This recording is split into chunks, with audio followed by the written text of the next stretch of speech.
Hi అండి, good morning. Welcome back to MMZ డబాకా ఛానల్కి. గుడ్ మార్నింగ్ చెప్పిన వాళ్ళకు good morning, good evening, good afternoon. ప్రతి ఒక్కరికి good morning, good morning, good morning. Good morning ఎప్పుడైనా చెప్పుకోవచ్చు. డేలో ఎప్పుడు కనిపించినా గుడ్ మార్నింగే. ఫస్ట్ నైట్ కనిపించినా గుడ్ మార్నింగ్ అనే చెప్పవచ్చు. అయితే ఇప్పుడు మేడం కొంచెం వైగార్డ్స్ గురించి చెప్పారా అని చెప్పారు. సో వైగార్డ్స్ గురించి నేను రఫ్గా రాసుకునే అన్నీ నేను చెప్తున్నా. రఫ్గా అంటే మొత్తం పాయింట్ టు పాయింట్ రాసుకునే, కానీ ఇక కొంచెం రఫ్గా రాసుకునే చెప్తున్నా. కొంచెం అర్థమైనట్టు, కొంచెం కన్ఫ్యూజ్ అయ్యే ఏరియాలు ఎక్కువ ఉంటాయి, కన్ఫ్యూజ్ అయ్యే టాపికే. సో దయచేసి మీరు ఒక్కసారి వినండి. ఒక్కసారి కాదు, 2 సార్లు వినాలి, ఓకేనా? అయితే మేడం నేను ఒక్కసారి హాయ్ చెప్పండి, ఆల్ ద బెస్ట్ చెప్పండి మేడం అని చెప్తున్నారు. హాయ్ అండి, all the best and best of luck. తప్పకుండా మీరు విన్ అవుతారు, విన్ కావాలని ఆలోచించాలి, విన్ అవుతారు తప్పకుండా, ఓకేనా? తప్పకుండా టెట్ పాస్ అవుతారు. అండ్ సైన్స్ చేయమని మళ్ళీ చెప్తున్నారు. సరే చేస్తానండి. అండ్ ఇంకోటి వచ్చేసి పేపర్ 1 నేను పేపర్ 1 సిలబస్ ఎక్స్ప్లెయిన్ చేయండి మేడం అని చెప్తున్నారు. 8th వరకు అండి, మీరు 10th వరకు ఉన్న 9th 8th 10th కొంచెం తగ్గించి 8th 6th 7th ఇవి అండ్ 4th 5th ఈవీఎస్ ఎంత చదివినా మీరు తక్కువనే అండి. కళ్ళు మూసుకుంటూ జాబ్ వచ్చేటట్టుంది మీకు. చాలా ఉన్నాయి. పేపర్ 1 వాళ్ళు చాలా అంటే పేపర్ 2 వాళ్ళకంటే ఆపర్చునిటీస్ మీకు ఎక్కువ ఉన్నాయి, పోస్టులు ఎక్కువ ఉన్నాయి. కాబట్టి మీరు చాలా కష్టపడవలసిందే. ఎవరు వెనకొస్తున్నారు ముంగట వస్తున్నారు అనేది అనవసరం. మీకంటే క్లెవరా అది అని కాదు, ప్రజెంటేషన్ బాగుండాలి. క్లెవర్లు అక్కడ అవన్నీ ఏం పనికిరావు. మీకున్న టాలెంటే మళ్ళీ మీకు అప్లై చేయడానికి కూడా రావాలి, ఓకేనా? ఇంకా ఫస్ట్ టైం ఎవరైతే చూస్తారో వాళ్ళు తప్పకుండా సబ్స్క్రైబ్ చేసుకోండి, లైక్ చేసుకోండి, షేర్ కూడా చేయండి. ఎందుకంటే 1వ తరగతి నుంచి 10వ తరగతి వరకు బుక్ చూపెట్టుకుంటే చెప్పిన నేను. అండ్ ఉపవాచకం కూడా చెప్పడం స్టార్ట్ చేసిన. చెప్పండి మేడం అని చెప్తున్నారు. సో వాళ్ళు తప్పకుండా సబ్స్క్రైబ్ చేసుకోండి, మీకు చాలా అవైలబుల్గా ఉంటాయి. అండ్ సోషల్ వచ్చేసి కూడా ఇంకో చెప్పే అవకాశమే ఉంది. అంటే చెప్పాలని నేను నిర్ణయించుకున్నా. ఈ సైకాలజీ మేడం తొందరగా వేయండి అని చెప్తున్నారు. రోజు 2-3 వీడియోలు వేయండి మేడం, చాలా మంచిగా అర్థమవుతుంది. మా పిల్లలు కూడా చూస్తున్నారు, మాకు మంచి మెథడ్లో అర్థమవుతుంది, ఈజీ మెథడ్లో అర్థమవుతుంది. ఏం ఆశించకుండా మీరు చేస్తున్నారు. థ్యాంక్ యూ సో మచ్ అంటున్నారు. మీ ధన్యవాదాలండి. మీ మీ మీ ఏమంటారు, మీ కామెంట్స్కి ధన్యవాదాలు, ఓకేనా? Thank you for watching. Okay, ఇక ఫస్ట్ వైగార్డ్స్కి సాంఘిక సాంస్కృతిక సిద్ధాంతం చెప్పిండి. ఇక ఎట్లా గుర్తుపెట్టుకుంటారు?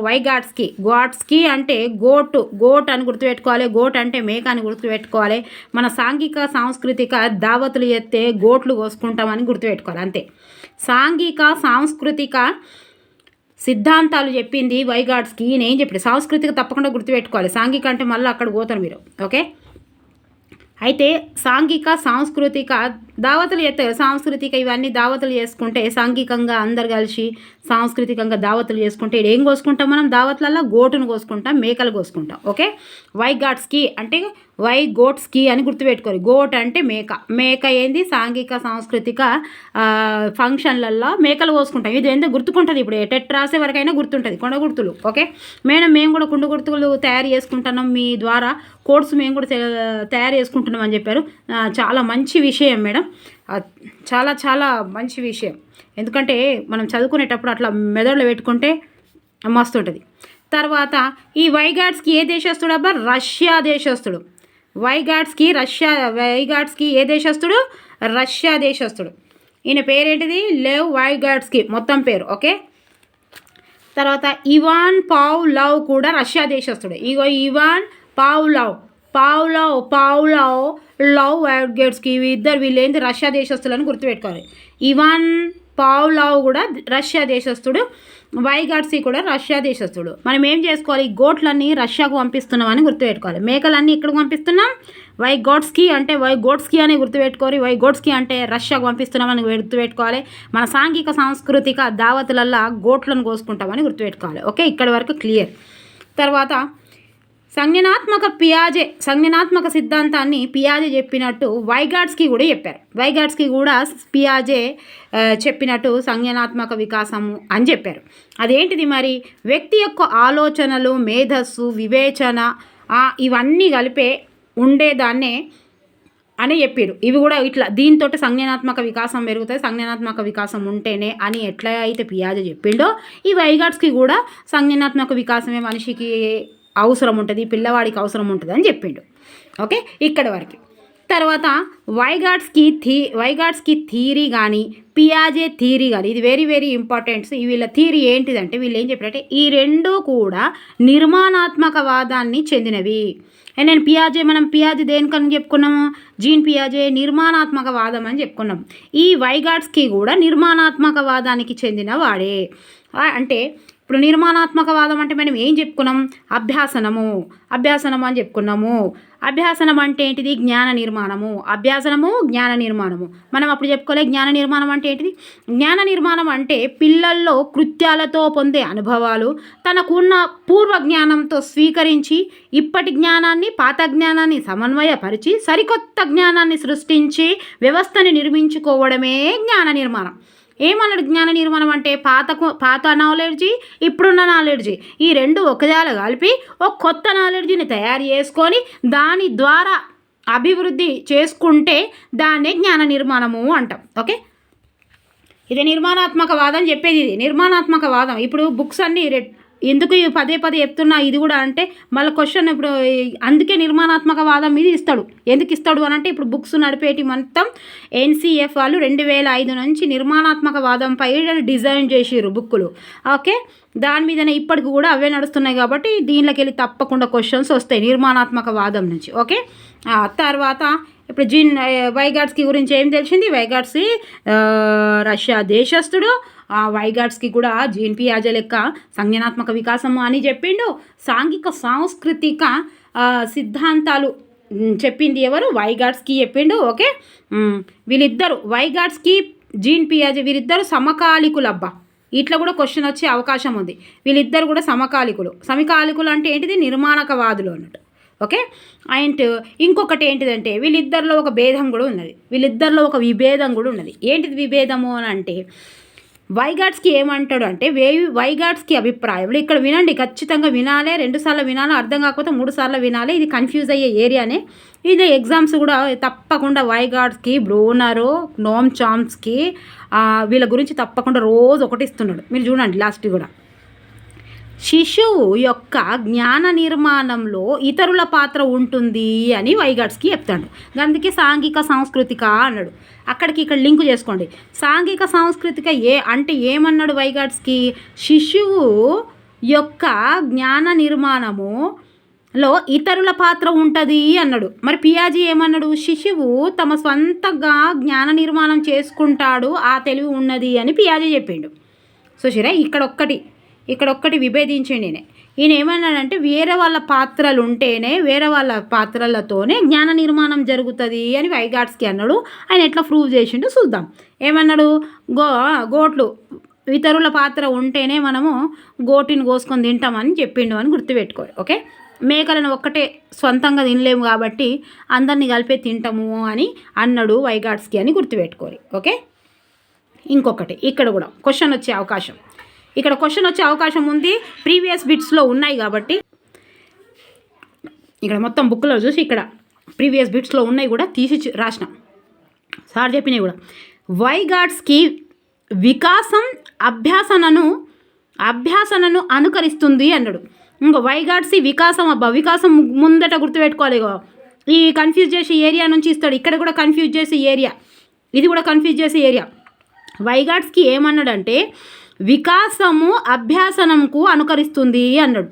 ఇప్పుడు మీరు ఎట్లా గుర్తుపెట్టుకోవాలంటే వై గుర్తుపెట్టుకోవాలి, వికాసం అని గుర్తుపెట్టుకోవాలి. ఇది వస్తే ఇండివిజువల్గానే మీరు గుర్తుపెట్టుకోవాలి. వైగాట్స్కి వికాసం మరి పియాజే ఏమన్నాడు, అభ్యాసనమే వికాసాన్ని అనుకరిస్తుంది అన్నాడు. పియాజే ఏమన్నాడు అంటే అభ్యాసనమే వికాసంకు అనుకరిస్తుంది అన్నాడు. ఇక్కడనేమో వికాసమే అభ్యాసనానికి అనుకరిస్తుంది అని అన్నాడు. ఈ రెండిట్లో కొంచెం వీళ్ళకు విభేదాలు ఉన్నాయి. ఏమున్నాయి ఇక ఈ పేజీలో ఏమున్నాయి, వైగాట్స్కి ఏమన్నాడు, వైగాట్స్కి సాంఘిక సాంస్కృతిక సిద్ధాంతాలను రెడీ చేసిండు. ఈయన ఏ దేశస్తుడబ్బా, రష్యా దేశస్తుడు. ఇంకెవరు ఉన్నారు, ఇవాన్ పావ్లావ్ కూడా రష్యా దేశస్తుడే. ఓకే, రష్యా దేశానికి మేకలు పంపిస్తున్నామని గుర్తుంటుంది మీకు తప్పకుండా. మేకలు అంటే ఎవరు, గోట్. ఈయన కూడా పియాజే చెప్పినట్టే సంజ్ఞానాత్మక వికాసాన్ని ఈయన కూడా నమ్మిండు. తర్వాత వైగాట్స్కి థియరీ కానీ పియాజే థియరీ కానీ ఈ రెండు కూడా నిర్మాణాత్మక వాదానికి చెందినవి. సో నిర్మాణాత్మకం కాబట్టి వీళ్ళిద్దరిని సమకాలికులు అని అన్నారు. మరి నిర్మాణాత్మక వాదం అంటే ఏమిటి అంటే అభ్యాసనము. మరి అభ్యాసనం అంటే ఏమిటి అంటే అభ్యాసనం అంటే జ్ఞాన నిర్మాణం. మరి జ్ఞాన నిర్మాణం అంటే ఏంటిది? అంతే ఏం లేదు, పాతకున్న జ్ఞానము ఇప్పుడున్న జ్ఞానము రెండు జ్ఞానాలను ఒకటి చేసుకొని ఒక సరికొత్త కృత్యాన్ని తయారు చేసుకుంటే సరికొత్త నాలెడ్జ్ని సృష్టించుకుంటే దాన్ని జ్ఞాన నిర్మాణం అంటాం. అంతే కదా, సింపుల్. చూసిరా ఎంత బాగా చెప్పిండో వైగాట్స్కి. ఈయన నిర్మాణాత్మకవాదం అంటే అట్లా చెప్పిండు. ఈయన నిర్మాణాత్మకవాదం ఎవరు చెప్పిండు? వైగాట్స్కి చెప్పిండు, పియాజే కూడా చెప్పిండు. సో NCF 2005 నిర్మాణాత్మకవాదం ఈ బుక్కులు ఇప్పుడు డిజైన్ చేసి గవ్వే ఉన్నాయి. ఏమున్నాయి? గిట్లనే పాత జ్ఞానంతో ఇప్పుడున్న జ్ఞానంతో సరికొత్త జ్ఞానాన్ని తయారు చేసుకొని దాన్ని అభివృద్ధి చెంది అప్లై చేసుకోవడమే ఏంటిది? జ్ఞాన నిర్మాణము అంటారు. సో ఈ పేజీ అయిపోయింది ఇక్కడ వరకు. తర్వాత ఈయన గ్రంథాలు మనం ఒకసారి చెప్పుకున్నాం కదా అక్కడ. సైకాలజీ ఆఫ్ ఆర్ట్ ఏంటిది? వైగాట్స్కిది. థాట్ ఆఫ్ అండ్ లాంగ్వేజ్ మనం ఏం చెప్పుకున్నాము? లాంగ్వేజ్ ఆఫ్ థాట్ ఎవరిది? నోమ్ చామ్స్కీ. లాంగ్వేజ్ భాషా వికాసానికి చెందింది కాబట్టి నోమ్ చామ్స్కీ అనేది ఫస్ట్ లాంగ్వేజ్ వస్తే నోమ్. ఇక్కడ థాట్ వస్తే ఈ గోటును గోయాలనే థాట్ అనేది ఎవరికి? వైగాట్స్కి. ఇక్కడ నోమ్ వస్తే అయిపోతుంది. లాంగ్వేజ్ ఇది ఇచ్చినప్పుడు అది ఇస్తాడు ఖచ్చితంగా. లాంగ్వేజ్ అండ్ థాట్ అనేదేమో నోమ్ చామ్స్కిది. థాట్ అండ్ లాంగ్వేజ్ అనేదేమో ఎవరిది? వైగాట్స్కిది. నేను అక్కడ చెప్పిన మీకు వైగాట్స్కిది థాట్ ఆఫ్ లాంగ్వేజ్ అని. ఓకే, థాట్ అంటే ఆలోచన, లాంగ్వేజ్ అంటే భాష. ఆలోచించడానికి భాష అవసరం అన్నాడు. ఎవరు? వైగాట్స్కి. భాష అవసరము అని అన్నాడు. సో ఇతరుల సహాయంతో జ్ఞానము నేర్చుకుంటాడు. ఈయన సిద్ధాంతం ఏంటిది? ఇతరుల సహాయంతోనే జ్ఞానం నేర్చుకుంటాడు వైగాట్స్కిది. ఓవరాల్గా మనం తెలుసుకోవాల్సింది ఏంటి? ఇతరుల సహాయం ఉండాలి, అందుకే సాంఘిక సాంస్కృతిక అని అన్నాడు. తర్వాత వైగాట్స్కి ప్రకారం ప్రతి శిశువు కూడా ప్రాథమిక మానసిక శక్తులను కలిగి ఉంటాడు. ఈయన ఏమంటాడు అంటే వైగాట్స్కి ప్రతి శిశువు కూడా ప్రాథమిక మానసిక శక్తులను కలిగి ఉంటాడు. ఈయన ఎప్పుడు శారీరకంగా అని చెప్పలేదు, మానసికంగా అని చెప్పిండు. మానసికంగానట ప్రాథమిక మానసిక శక్తులు కలిగి ఉంటాడట పిల్లగాడు.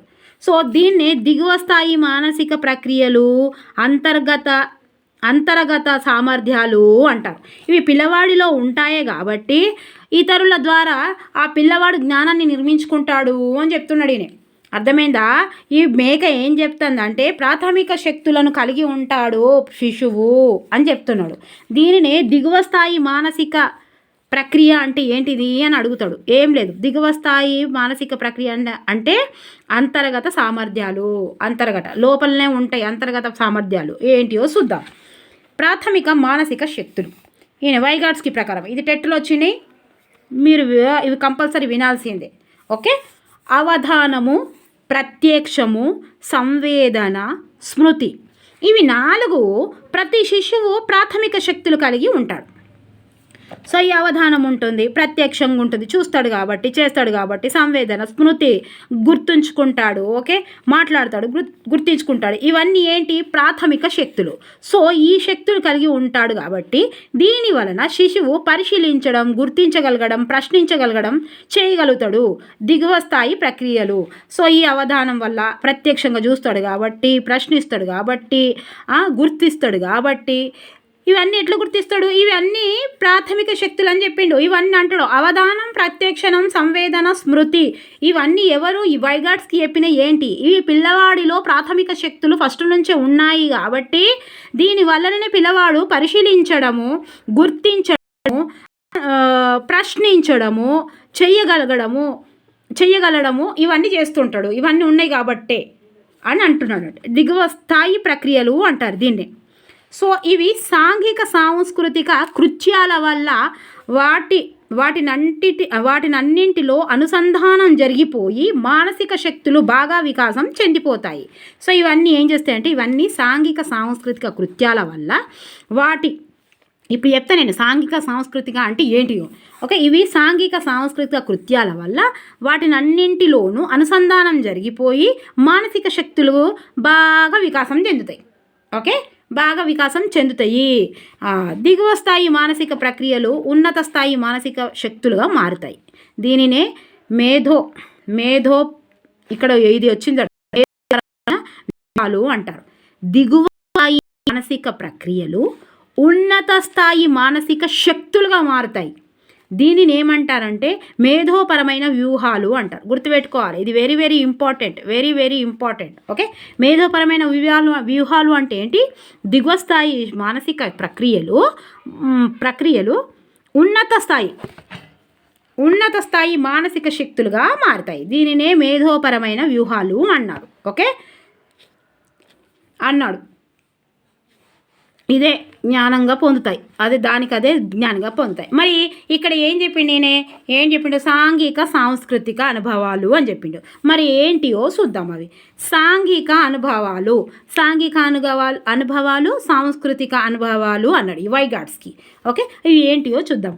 వివిధ కృత్యాలలో కూడా శిశువు కంటే కూడా ఎక్కువ జ్ఞానం ఉన్న మరో వ్యక్తి పరస్పర చర్యలో జరిగే అనుభవాలు మానసిక శక్తులు వికాసం చెందుతాయి.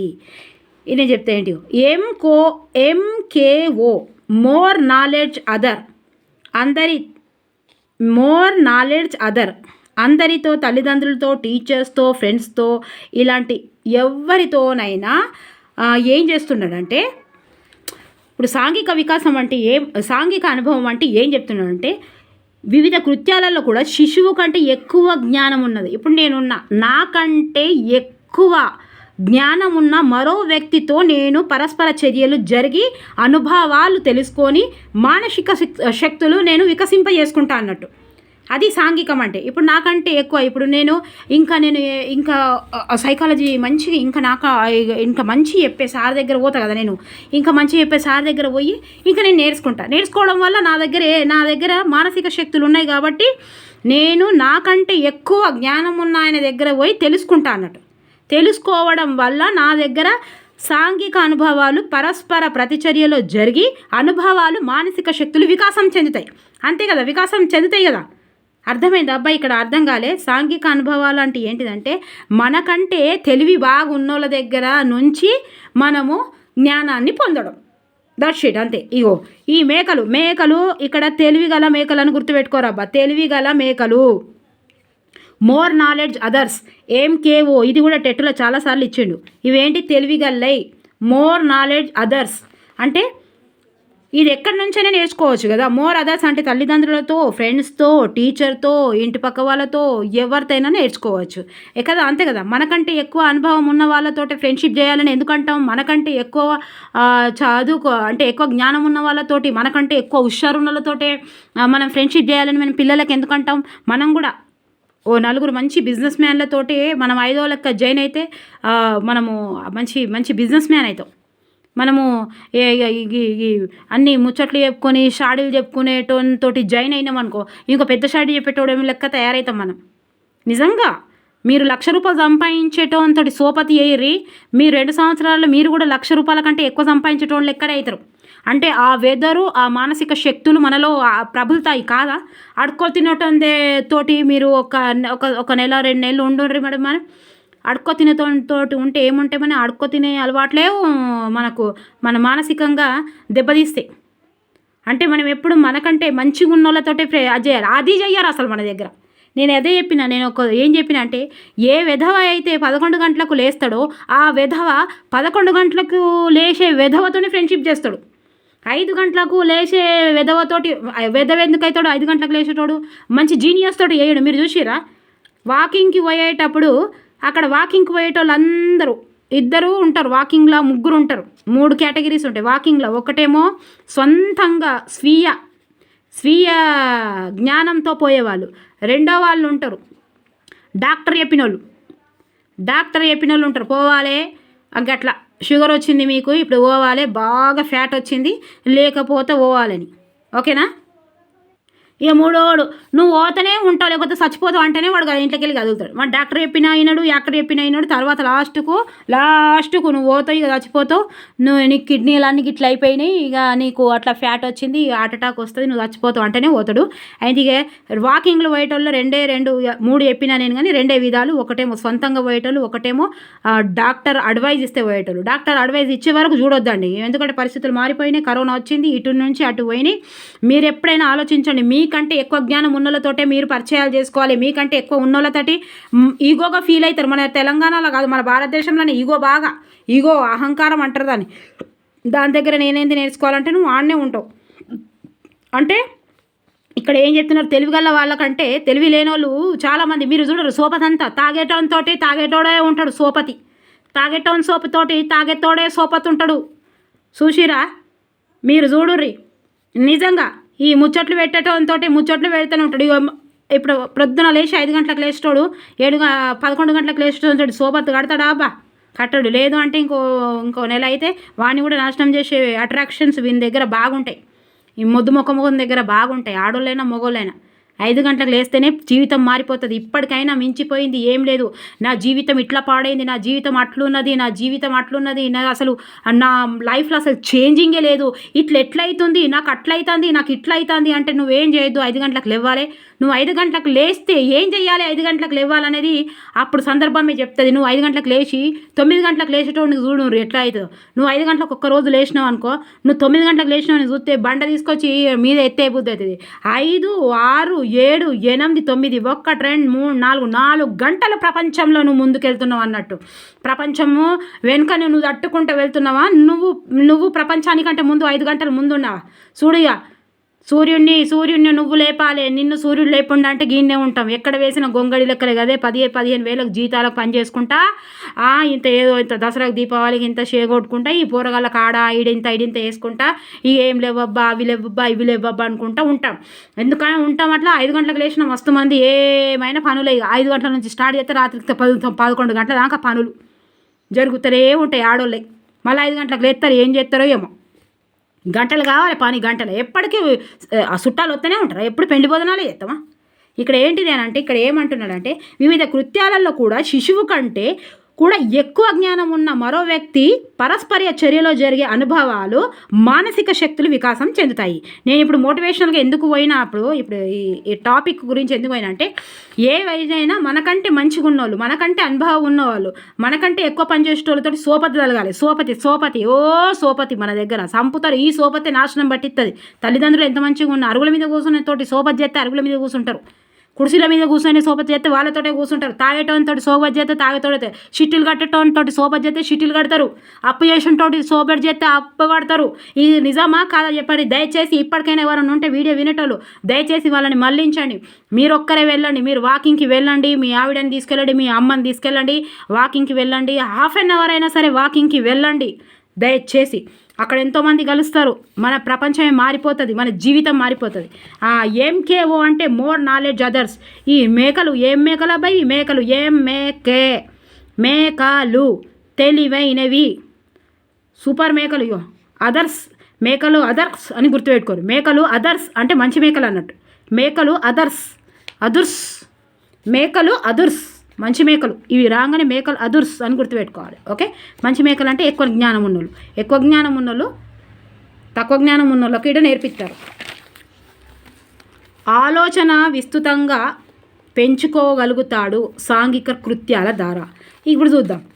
ఎంకేఓ అంటే ఒక ఎగ్జాంపుల్ ఏంటంటే, శిశువు కంటే ఎక్కువగా జ్ఞానం ఉన్న వాడితో స్నేహం చేయడం.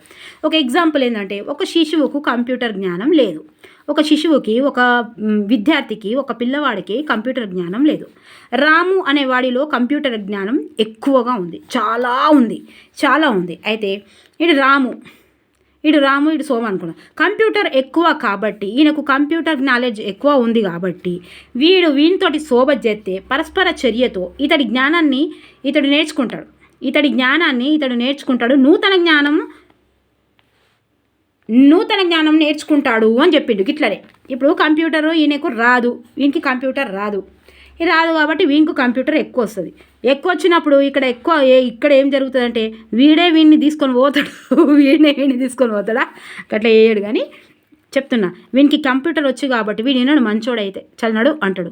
అయితే వీని ద్వారా పరస్పర చర్యలు, వీనితోటి లేచినప్పుడు, వీటితోటి మంచిగా మాట్లాడినప్పుడు, వీడు ఖాళీ సమయంలో ఏం చేస్తున్నప్పుడు అని వీడితోటి పరస్పర చర్యలు జరుగుతున్నప్పుడు వీని దగ్గర ఉన్న నాలెడ్జ్ వీడు తీసుకుంటాడు అని చెప్తున్నాడు.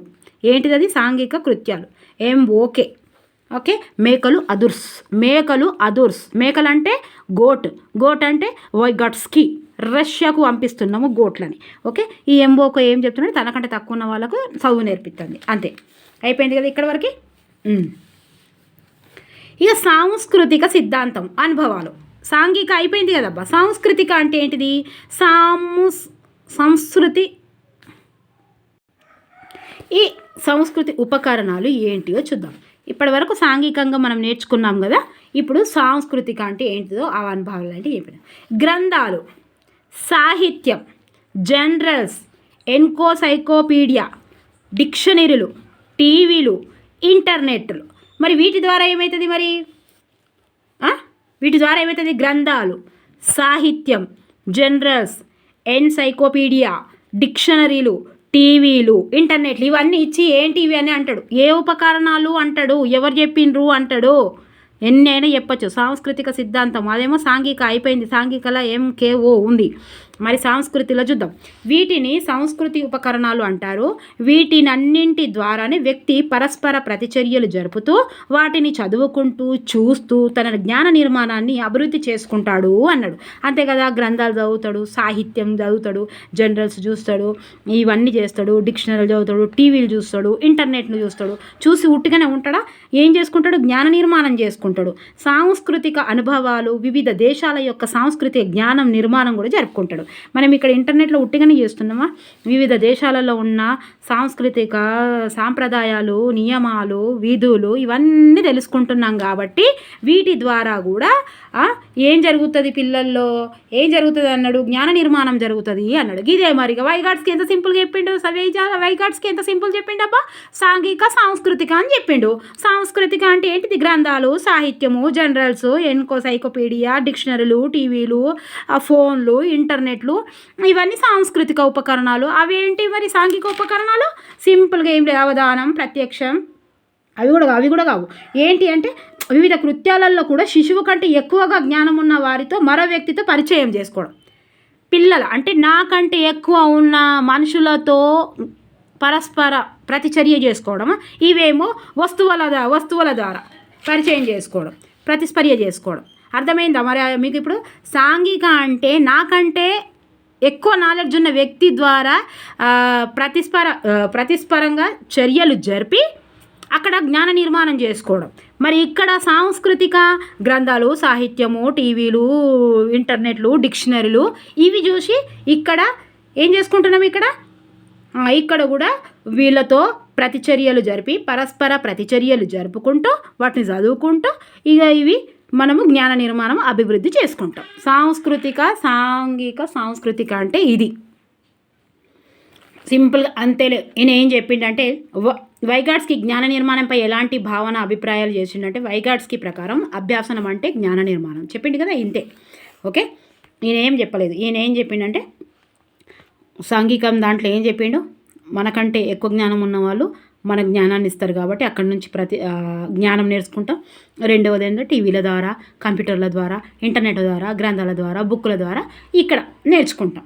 సో దానివల్ల జ్ఞాన నిర్మాణం జరుగుతుంది అని అన్నాడు. అంత సింపుల్గా 2 మాటలు చెప్తే అయిపోతుండే. ఓకే, ఇప్పుడు జ్ఞాన నిర్మాణంలో ప్రాధాన్యం ఏం చెప్పిండు? సాంఘిక సాంస్కృతిక అనుభవాలు ప్రాధాన్యం ఇచ్చాడు. ఎవరబ్బా? వైగాట్స్కి. సో వీటి వల్లనే శిశువు వికాసం జరుగుతుంది అని అన్నాడు. ఇప్పుడు వచ్చాడు యోగి అయితే ఏమైనా టెట్లో వస్తుంది, డిఎస్సిలో వస్తుంది, అన్నిట్లో వస్తుంది. స్కాఫోల్డింగ్ ZPD అసలు అది వినకపోతే అస్సలే ఉండదు. వైగాట్స్కి అనగానే ఇప్పుడు మీకు గోటు గుర్తుకొస్తాడు. గోటు ఏ దేశానికి పోతున్నాయి? రష్యా దేశానికి పోతున్నాయి. గోట్స్ రష్యా దేశానికి పోతున్నాయి. ఈయన ఏమన్నాడు? ఏమంటాడు ఈయన అంటే ఏం లేదు, జ్ఞాన నిర్మాణం ఎట్లా జరుగుతుందని అని చెప్తాడు. ఎట్లా జరుగుతుందని చెప్తాడు ఈయన జ్ఞాన నిర్మాణం. ఏం లేదు, శిశువుల యొక్క జ్ఞాన నిర్మాణంలో ఇతరుల పాత్ర ఉంటుంది అంటాడు. అదే ఇతరుల పాత్రలు ఎవరు? సాంఘిక, సాంస్కృతిక. సుశీరా సింపుల్. ఇక ఇతరులు కూడా వచ్చి తినాలే, మేక ఒక్కటే ఇద్దరమే తింటే కాదు కదా. ఇక స్కఫోల్డింగ్ ఇట్లా ఇస్తాడు, ఇదే ఇస్తాడు, ఇంత వాడి స్కఫోల్డింగ్ ఇచ్చి కింద 4 ఇస్తాడు. దాన్నే సార్వా అంటారు. రెండవది ZPD, zone of proximal development, సామీప్య వికాస మండలం క్షేత్రం. ZPD ఇప్పుడు ఏంటిదో చూద్దాం. స్కాఫోల్డింగ్ సార్వా అంటే ఎక్కువ జ్ఞానం ఉన్నవారు తమ కంటే తక్కువ వ్యక్తులకు ఇచ్చే మార్గదర్శకత్వం. సో ఇది కూడా గంతే. ఓకే, స్కాఫోల్డింగ్ అంటే ఏంటిదంటే మీరు ఎట్లా గుర్తుపెట్టుకోవాలి, ఒక ఎగ్జాంపుల్ చెప్తే గుర్తుపెట్టు. స్కాఫోల్డింగ్ అంటే ఫోల్డింగ్ అంటే ఏంటిది? మడత పెట్టడం. ఈ కుర్చీని మడత పెట్టి ఏం చేయాలి? నేర్పియాలి. మడత పెట్టి నేర్పించుడు అని గుర్తుపెట్టుకోవాలి. నేర్పించుడు అంటే ఎవరు? నువ్వే నేర్పిస్తున్నావు అని గుర్తుపెట్టుకో. ఎవరికి నేర్పిస్తావు? నీకంటే తక్కువ ఉన్న వాళ్ళకే నేర్పిస్తావు కదా, అంతే కదా. ఎక్కువ జ్ఞానం ఉన్నవారు తమ కంటే తక్కువ వ్యక్తులకు ఇచ్చే మార్గదర్శకత్వాన్ని, శిక్షణని స్కాఫోల్డింగ్ అంటారు. అంటే ఈ స్కాఫోల్డింగ్ అంటే ఫోల్డింగ్ అని గుర్తుపెట్టుకొని, మడతపెట్టి అని కుర్చీని మడతపెట్టి చదువు నేర్పిస్తారు. కుర్చీని మడతపెట్టి చదువు నేర్పియాలి, మార్గదర్శకత్వం చేయాలి. ఎవరు? ఎక్కువ జ్ఞానం ఉన్నోళ్ళు, తక్కువ జ్ఞానం ఉన్నోళ్ళు, అంతే కదా. తెలివి ఉన్నోళ్ళు, బాగా తెలివి ఉన్నోళ్ళు, తెలివిలోని వాళ్ళకి ఇవ్వాలి. ఎంకేఓ వాళ్ళు శిక్షణ ఇస్తారు. ఇగో ఈ మేకలు ఇస్తాయి. ఓకే, ఈ మేకలు ఏమి ఇస్తాయి? అదుర్స్. ఈ మేకలు ఏం చేస్తాయి? తక్కువ ఉన్న వాళ్ళకి శిక్షణ ఇస్తాయి. పిల్లవాడు తమకు తాముగా పనిని చేయగలిగే వరకు తల్లిదండ్రులు తాత్కాలికంగా సహకారాన్ని అందజేయడం అనేదే స్కాఫోల్డింగ్. ఇక్కడ ఏమన్నారు? అందుకే సహాయ సహకారం. స్కాఫోల్డింగ్ అంటే ఏంటిదమ్మా? సహాయ సహకారం. ఇది ఒకటి మనసులో పెట్టుకోండి. సార్వా అనే ఇస్తాడు ఒక్కొక్కసారి. సార్వా అంటే సహాయం, సహకారం రెండు. స్కాఫోల్డింగ్ అంటే సహాయ సహకారం. కుర్చీని మడతపెట్టి అని గుర్తుపెట్టుకోరు. మడతపెట్టి అని ఫోల్డింగ్ అన్నట్టు, అంతే. స్కాఫోల్డింగ్ అంటే మెరుగైన వ్యక్తితో పరస్పర చర్య ద్వారానే ఇలా సాధ్యం. ఇదే స్కాఫోల్డింగ్ సార్వా, అంతే కదా. మనకంటే ఎక్కువ తెలివిగల పిల్లవాడితోటే మనము ఎక్కువ జ్ఞానాన్ని పొందుతాము అనేదే ఇదే స్కాఫోల్డింగ్ అని చెప్పారు. ఓకే, ఒక ఎగ్జాంపుల్ మీరు పత్రికలో వచ్చిన సూడో పజిల్ను ఎలా పూర్తి చేయాలో శిక్షకుడి ద్వారా నేర్చుకున్న విద్యార్థి రాను అతనిపై ఆధారపడకుండా తనకు తానుగా స్వంతంగా పజిల్ను పూర్తి చేశాడు. కారణము స్కాఫోల్డింగ్. చూసిరా, మెరుగైన వ్యక్తితో పరస్పర చర్యలు జరుగుతాయి. ఇలా ద్వారానే మనం నేర్చుకున్నాడు అన్నట్టు. ఏం నేర్చుకున్నాడు? మరి ఏదో ఒకటి విషయం పైన అవగాహన తెలుసుకొని అది తాత్కాలికంగా వదిలేసిండు. మీకు ఇక్కడ అర్థమైంది. పిల్లవాడు తమకు తాముగా పని చేయగలిగే వరకు, పిల్లవాడు తయారు అయ్యే వరకు తాత్కాలికంగా సహకారాన్ని అందజేయడమే స్కాఫోల్డింగ్. తప్పకుండా అందజేయాలి, సహాయ సహకారం చేయాలి. మడత పెట్టడానికి సహాయం చేయాలి, కుర్చీ మడత పెట్టడానికి సహాయం చేయాలి తప్పకుండా. తర్వాత ఏడన్నా పెట్టుకొని. ఇది ఒక ఎగ్జాంపుల్ తెలిస్తే మీకు అర్థమైంది కదా. పత్రికలో వచ్చిన సూడో పజిల్ను ఎలా పూర్తి చేయాలో శిక్షకుడి ద్వారా నేర్చుకున్న విద్యార్థి రాను అతనిపై ఆధారపడకుండా తమకు తాముగా స్వంతంగా పజిల్స్ని పూర్తి చేశాడు. కారణం స్కాఫోల్డింగ్, సహాయ సహకారం అందించారండి. తర్వాత ZPD, zone of proximal development, తెలుగులో సామీప్య వికాస మండల క్షేత్రం. సో ఇక్కడ ఏంటిది మరి? అక్కడ అది చెప్పుకున్నాం కదా. ఇదేంటిది మరి? ZPD అవగాహన గల వారిని మనం అర్థం చేసుకొని వారి ద్వారా నేర్చుకోవడం, అనగా ఉపాధ్యాయుడు. ఇదేంటిది? అవగాహన గల వారిని మనము అర్థం చేసుకొని వారి ద్వారా నేర్చుకోవడం, అనగా ఉపాధ్యాయుడు ద్వారానే కదా మనం నేర్చుకున్నాం. అంటే గురువు లేని విద్య గుడ్డి విద్య, దీనికే సంబంధించింది. ఇదే ఇస్తాడు. గురువు లేని విద్య గుడ్డి విద్య దేనికి? ZPD. దీని మొత్తం ఏంటిదో నేను చెప్తా ఓవరాల్గా. ఇప్పుడు స్కాఫోల్డింగ్ అంటే ఓవరాల్ తెలుసుకున్నారు కదా. ఇప్పుడు ముఖ్య ఉద్దేశం ఏంటంటే స్వంతంగా నేర్చుకుంటే కేవలం నేర్చుకుంటాడు, అదే నిష్ణాతుల ద్వారా నేర్చుకుంటే పూర్తిగా నేర్చుకుంటాడు. చూసారా? ఇగో 2 సార్లు చదవండి అబ్బా, 2 సార్లు వినాలి ఇది, లేకపోతే రాదు. జెడ్పీడి అంటే ఇది ఖచ్చితంగా వస్తుంది, వచ్చింది కూడా. ముఖ్య ఉద్దేశం ఏంటంటే సొంతంగా నేర్చుకుంటే కేవలం నేర్చుకుంటారు. అంటే గురువు లేని విద్య గుడ్డి విద్య. గురువు లేకుండా కూడా విద్య వస్తుంది, కానీ ఆ విద్య అనేది గుడ్డిది అన్నట్టు. ముఖ్య ఉద్దేశం ఏంటంటే సొంతంగా నేర్చుకుంటే కేవలం నేర్చుకుంటారు. అదే నిష్ణాతుల ద్వారా నేర్చుకుంటే పూర్తిగా నేర్చుకుంటారు, సంపూర్ణంగా నేర్చుకుంటారు, అది పనికి వచ్చే విధంగా నేర్చుకుంటారు. అంటే శిశువు ఇతరుల సహాయంతో మరియు ఇతరుల సహాయం లేకుండా నేర్చుకోవడానికి మధ్య గల తేడానే జెడ్పీడి అంటారు. అంటే ఏంటిది? సహాయం లేకుండా సహాయం చేసుకున్న, ఇప్పుడు సహాయం లేకుండా మళ్ళా సహాయం ద్వారా నేర్చుకున్న దానికి మధ్యలో వ్యత్యాసం తెలుసుకోవడమే జెడ్పీడి అంటారు. ఇప్పుడు నేను ఒక్క ఎగ్జాంపుల్ చెప్తే మీకు అర్థమవుతుంది. కోనేరు హంపి సొంతంగా నేర్చుకున్నది చెస్. ఎప్పుడైతే కోనేరు హంపి సొంతంగా చెస్ నేర్చుకున్నదో జిల్లా స్థాయి వరకు గెలిచింది, వెళ్ళింది. జిల్లా స్థాయి వరకే ఫస్ట్ క్లాస్ వచ్చింది, అక్కడి వరకే వెళ్ళింది. అదే తన శిక్షణ తీసుకున్న తర్వాత తను ఒక కోచ్ని తీసుకున్నది, పెద్ద నిష్ణాతులైన కోచ్ని తీసుకున్నది, ఆ తర్వాత అంతర్జాతీయంగా గెలిచింది, వెళ్ళింది. ఈ క్వశ్చన్ ఇస్తాడు మీకు, ఇస్తాడు, ఇట్లాంటి ఎగ్జాంపుల్స్ ఇస్తాడు. జెడ్పీడి అంటే ఏంటిది అని అంటే తను సొంతంగా నేర్చుకున్న దానికంటే తనకంటే ఎక్కువ జ్ఞానం ఉన్న వాడితో నేర్చుకోవడం వల్ల తను ఎక్కువగా పూర్తిగా నేర్చుకోగలుగుతాడు. మీకు ఇక్కడ అర్థమైంది కదా. కోనేరు హంపి సొంతంగా చెస్ నేర్చుకుంది, జిల్లా స్థాయి వరకు గెలిచింది, అక్కడి వరకు వెళ్ళింది. అదే శిక్షణ తీసుకున్న తర్వాత అంతర్జాతీయంగా వెళ్ళింది, అక్కడ గెలిచింది. అంటే నువ్వు సొంతంగా నేర్చుకుంటే కేవలం నేర్చుకోగలుగుతావు, అదే నిష్ణాతులతో నేర్చుకుంటే పూర్తిగా నేర్చుకోగలుగుతావు. దీనికి ఓవరాల్గా తెలుసుకోవాల్సింది ఏంటంటే, అంతే, నీకు జ్ఞాన నిర్మాణం జరగాలంటే ఖచ్చితంగా ఇతరుల పాత్ర ఉంటుంది అనేదే మేక, ఇతరులు తినాలి అనేదే మేక కాన్సెప్టు. ఈ మేక గోటు ప్రతి ఒక్కరు తినాలి, ఇతరులు తినాలి. ఓకే, అర్థమైందా ఇక్కడ వరకు? జెడ్పీడి అంటే జెడ్పీహెచ్ఎస్ అని గుర్తుపెట్టుకోరు. గుడి లేని విద్య గుడ్డి విద్య. ఇక్కడ ఒక చిన్న మంచి చెప్పింది చూడు, అవగాహనల వారిని మనము అర్థం చేసుకొని వారి ద్వారా నేర్చుకోవడం అనగానే ఉపాధ్యాయుడు. జెడ్పీహెచ్ఎస్ అనగానే ఉపాధ్యాయుడు అని గుర్తుపెట్టుకోవాలి. ఆయన ద్వారా నేర్చుకున్నదే ఒక మంచి విద్య అనేది గుర్తుపెట్టుకోవాలి. జ్ఞాన నిర్మాణము రెండవ పాత్ర భాషకి ఇచ్చాడు. జ్ఞాన నిర్మాణంలో రెండవ పాత్ర ఎవరికి ఇచ్చాడు? భాషకి ఇచ్చాడు. ఓకే, వైగాట్స్కి ప్రకారం భాష పిల్లవాడిలో జ్ఞాన నిర్మాణంలో మొదటి పాత్ర సాంఘిక సాంస్కృతికకి ఇచ్చిండు, అనుభవాలపై ఇస్తే రెండవ పాత్ర భాషకి ఇచ్చిండు. ఇప్పటిదాకా మనం చదువుకున్నది ఏంటి? సాంస్కృతిక అంటే ఏంటిది, సాంఘిక అంటే ఏంటిది మనం తెలుసుకున్నాం. మరి ఇప్పుడు భాషకు కూడా ఇచ్చాడు. భాషకు ఎందుకు ఇచ్చాడో చూద్దాం. భాషపై గ్రంథం రాశాడు, థాట్ అండ్ లాంగ్వేజ్. ఇదే కదా మనం చెప్పుకున్నది, థాట్ అండ్ లాంగ్వేజ్. భాషపై రాశాడు కాబట్టి ఈయన లాంగ్వేజ్, ఆయనేమో లాంగ్వేజ్ అండ్ థాట్. నోమ్ చామ్స్కీది.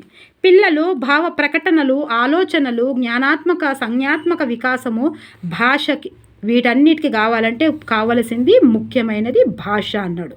ఎందుకంటే భాష వల్లనే పిల్లవాడు ఆలోచనలు మొదలవుతాయి, తనలోని భావనలు, తనలోని బాధను, తనలోని అభిప్రాయాలను వ్యక్తపరచడానికి కావలసింది భాష. కాబట్టి భాష లేకుంటే ఇవన్నీ అభివృద్ధి చెందలేడు అని చెప్పిండు. అందుకే భాషకు చాలా ఇంపార్టెంట్ ఇచ్చిండు.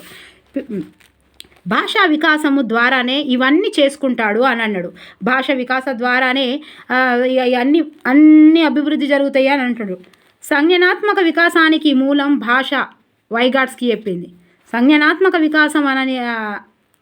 వికాసానికి మూలము భాష అని చెప్పింది ఎవరు? వైగాట్స్కి. మరి సాంఘిక ప్రసంగం చూద్దాం ఇప్పుడు. Very very important. ఇప్పటిదాకా మనకి ఏం చెప్పిండు? సాంఘికంగా సాంస్కృతిక అంటే ఏంటిదో తెలిసింది. ఆ సాంఘిక సాంస్కృతికల మళ్ళా ఫస్ట్ పాత్ర దానికి ఇస్తే సెకండ్ పాత్ర భాషకి ఇచ్చిండు. ఈ భాష కూడా నిర్మాణం ఎట్లా జరుగుతుందో అని చెప్పిండు. ఎందుకంటే వాళ్ళ ఆలోచనలు, విచారాలు, ఆ పిల్లల జ్ఞానాత్మక రంగం, సంజ్ఞానాత్మక, జ్ఞానాత్మక ఏ వికాసం జరగాలన్న భాష ముఖ్యమని చెప్పిండు వైగాట్స్కి. ఓకే, తర్వాత ఏం చెప్పిండు అంటే చాలా చాలా ఇంపార్టెంట్, సాంఘిక ప్రసంగము అని చెప్పిండు. సాంఘిక ప్రసంగం ఒకటి చెప్పిండు, ప్రైవేటు ప్రసంగం అని చెప్పిండు, నిశ్శబ్ద అంతర్గత ప్రసంగం అని చెప్పిండు.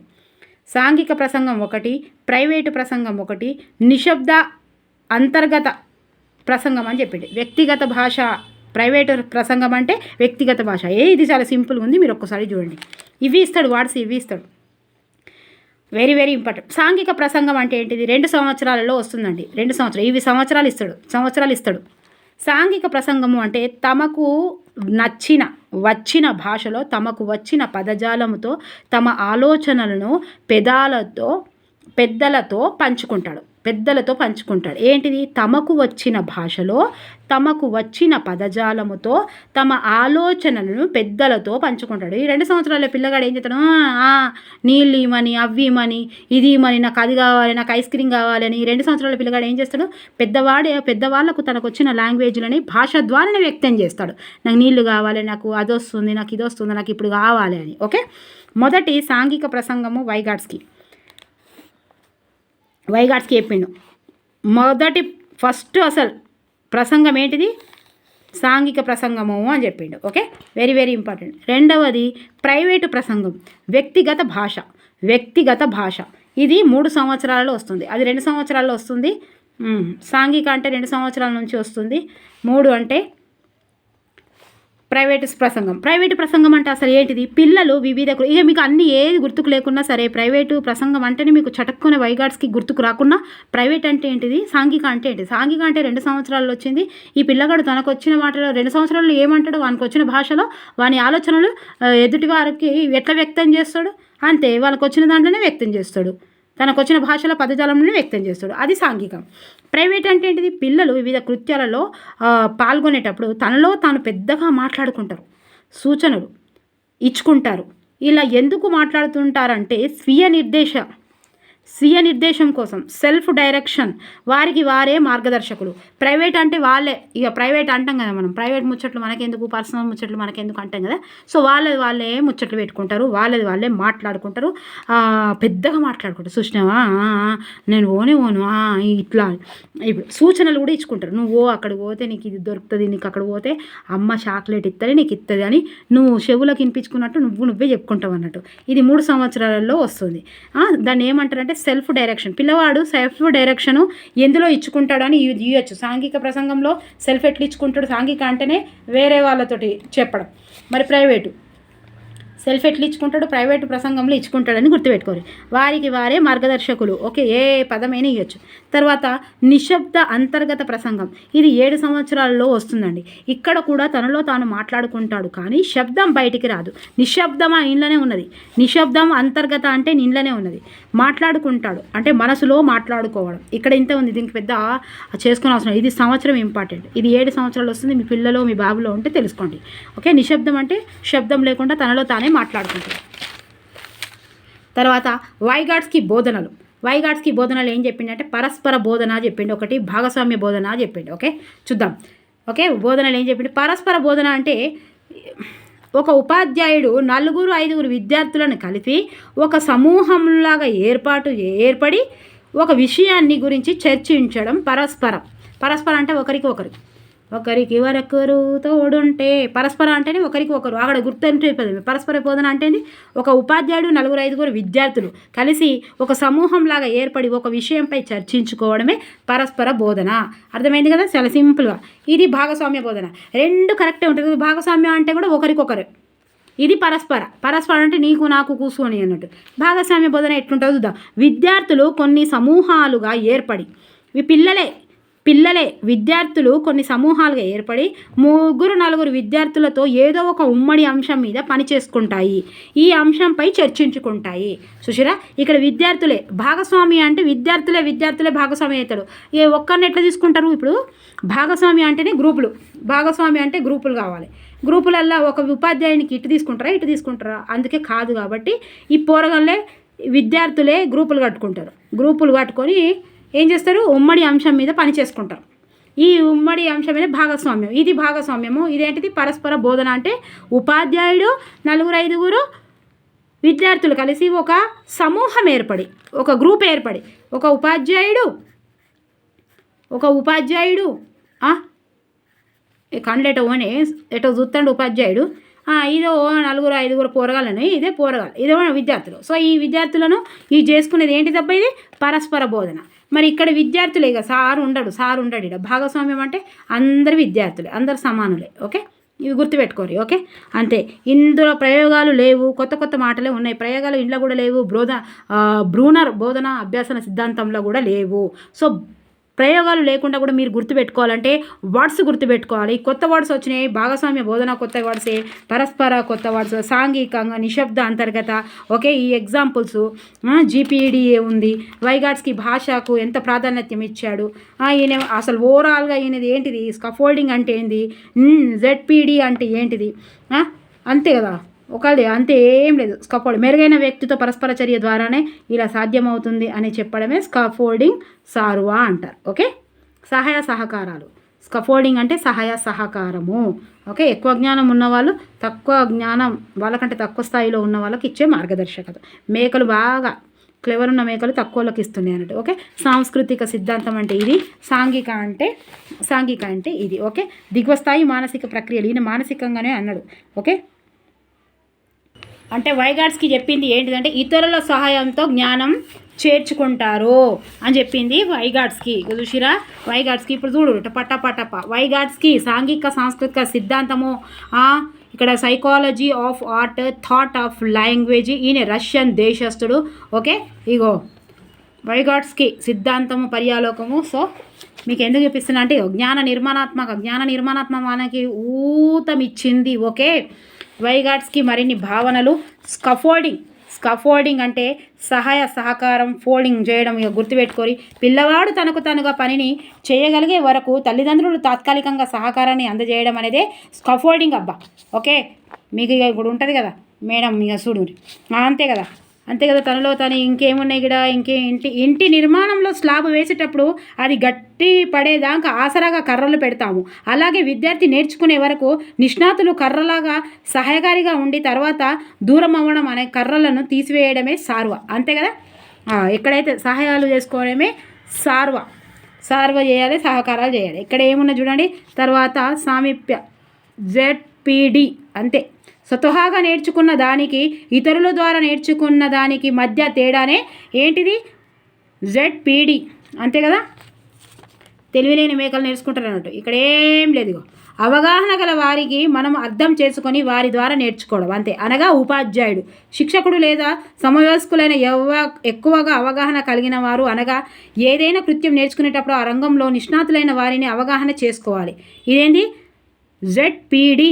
స్వతహాగా నేర్చుకున్న దానికంటే జెడ్పీహెచ్ఎస్లో బాగా చదువుకోవాలి, ఇంట్లో చదువుకునే దానికంటే జెడ్పీహెచ్ఎస్లో బాగా చదువుకోవాలి అని గుర్తుపెట్టుకోవాలి. అంటే ఇంకా జెడ్పీడి. ఓకే, ఇగో చూసిరా ఇక్కడ ఇచ్చిండు సారు. ఎంకేఓ ఉన్నత జ్ఞానపరుడు. ఓకే, తెలివిగల మేక అన్నట్టు. మోర్ నాలెడ్జ్ అబౌట్ ఆథర్ మీరు గట్లా గుర్తుపెట్టుకోరు అదర్ అని. ఓకే, తెలివిగల మేక అదుర్స్ అంటే తెలివిగలది అని గుర్తుపెట్టుకోవాలి. తర్వాత ఇగో సాంఘిక ప్రసంగము, ప్రైవేట ప్రసంగము, నిశ్శబ్ద అంతర్గత ప్రసంగం. ఓకే, ఇతరులతో మాట్లాడే ప్రయత్నం అంతే. సాంఘికం అంటే ఇతరులతో మాట్లాడే ప్రయత్నం, ప్రైవేట్ అంటే తమకు తాముగా మాట్లాడుకోవడం, ఇగో నిశ్శబ్ద అంటే మనసులో మాట్లాడుకోవడం. ఎంత సింపుల్గా చెప్పిండు. ఇంకేమున్నాయిడ, ఉన్నత స్థాయి మానసిక ప్రక్రియలు, దిగువ స్థాయి అంతే చెప్పిన కదా. దిగువ స్థాయి పుట్టుకతో సహజంగా సిద్ధంగా సంక్రమించే అంతర్గత సామర్థ్యాలు అనగా ప్రశ్నించడం ఇవి తీసుకొని ఉన్నత స్థాయికి పోవాలి. అంతే, అయిపోయింది. సుశీల ఎంత సింపుల్గా ఉన్నదో చెప్పుకుంటే బాగుంటుంది. ఓకే, ఎంత సింపుల్గా చెప్పుకోవచ్చు. ఏది వచ్చినా కూడా మీరు అసలు ఒక్క లెసన్ ఏమంటారు, ఒక్క మార్కు కూడా ఓడగొట్టుకోవద్దు. ఓకేనా, తెలిసిందా? ఒక్క మార్కు కూడా ఓడగొట్టుకునే అవసరం లేదు. మీరు ఒక్కసారిగా అర్థం కాకపోతే 2 సార్లు వినండి, 2 సార్లు కాకపోతే 3 సార్లు వినండి. వైగాట్స్కి అంటేనే రష్యా దేశస్తుడు. వైగాట్స్కి అంటే గోట్, సాంస్కృతిక దావతల గోట్లను కోస్తాము. అంటే తెలుగు ఉన్న మేకలు, తెలుగు తక్కువ ఉన్న మేకలకు చదువులు చెప్తున్న స్కఫోల్డింగ్ అంటారు, మార్తబెట్టి అని. ఇట్లా జెడ్పీడి అంటే తమకు తాముగా నేర్చుకున్న దానికంటే ఇతరుల ద్వారా నేర్చుకున్నది పూర్తిగా సంపూర్ణంగా ఉంటుంది అనేది జెడ్పీహెచ్ఎస్. ఇంట్లో నేర్చుకునే దానికంటే జెడ్పీహెచ్ఎస్ అని జెడ్పీడీలో నేర్చుకోవడం చాలా మంచిదని మీరు ఇట్లా గుర్తుపెట్టుకోవాలి. ఓకేనా, సార్వా, స్కఫోల్డింగ్ ఇవన్నీ ఎంకేఓ వాళ్ళు శిక్షణ ఇస్తారు. ఇంకేమున్నాయి, ఇవన్నీ సాంస్కృతిక అంటే ఇవి, సాంఘిక అంటే ఇది. ఓకే, ఇక్కడ వైగాట్స్కి నిర్మాణాత్మక వాదము, అని చెప్పుకున్నాము. నచ్చితే లైక్ చేయాలి, సబ్స్క్రైబ్ చేయాలి, షేర్ చేయాలి. నెక్స్ట్ బ్రూనర్ గురించి చెప్పుకుందాము. ఓకేనా? తప్పకుండా మీరు కొంచెం కన్ఫ్యూజ్ అయ్యే టాపికే అయినా మీరు 2 సార్లు వింటే ఖచ్చితంగా మీకు స్కాఫోల్డింగ్ అంటే జెడ్పీడి అంటే ఏంటిది, ప్రైవేట్ ప్రసంగం అంటే ఏంటి, ఇంకేంటిది నిశ్శబ్ద అంటే ఏంటిది, ఇవన్నీ గుర్తుంటాయి. సాంస్కృతిక అంటే ఏంటి, సాంఘిక అంటే ఏంటిది 2 సార్లు వింటే ఖచ్చితంగా గుర్తొస్తుంది. రష్యా దేశస్థుడు. సో ఇంట్లో అన్ని ప్రయోగాలు ఏం లేవు కాబట్టి థియరీలాగా మంచిగా చదువుకోవచ్చు. నిర్మాణాత్మకవాదము NCF 2005 నుంచి మా బుక్స్ అదే డిజైన్ చేస్తున్నారు కాబట్టి నిర్మాణాత్మకవాదము అంటే ఏంటిదంటే పాత జ్ఞానము ఇప్పుడున్న జ్ఞానాన్ని 2 సమన్వయం పరిచి సరికొత్త జ్ఞానాన్ని నిర్మించుకోవడమే జ్ఞాన నిర్మాణం అనేది మీరు తెలుసుకోవాలి. అంతే సింపుల్గా. ఓకే, మరి ప్రతి ఒక్కరికి నా మనస్ఫూర్తిగా ధన్యవాదాలండి. మీరు కూడా కృతజ్ఞతలు తెలుపుతారు. థ్యాంక్ యూ సో మచ్ అండి. ఏది ఆశించకుండా చెప్తున్నారు, మా కోసం ఎంత కష్టపడుతున్నారు. మేము కూడా ఖచ్చితంగా టెట్ పాస్ అవుతామని చెప్పినారు.